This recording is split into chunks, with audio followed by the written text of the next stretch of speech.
Днес сме тук, за да почистим тази река.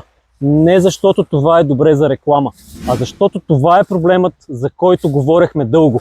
Ние сме Blue Mission, но не искаме да сме поредната марка, която слага зелено листенце на опаковката си или ви продава още пластмаса и да приключи темата до там. За нас думата еко има стойност, когато не е само на етикета, а и с околната среда. Когато видиш това отблизо, вече не гледаш на пластмасата по същия начин. Всяка бутилка, всяка опаковка, всеки буклук тук някога е бил нечи удобен избор. Точно този навик искаме да променим с Blue Mission. Да не пълниш дома си с още тежки туби, още пластмаса и още излишен отпадък. Една кърпичка за пране заменя голяма туба препарат. Малък продукт, по-малко обем, по-малко пластмаса, по-чист избор за дома ти. Ако ти е писнало от марки, които само говорят за проблема, но не предприемат никакви действия, последвай ни. И ако искаш да ни подкрепиш в нашата инициатива за почистването на българските реки, последвай линка в описанието и можеш да си вземеш някой от нашите продукти.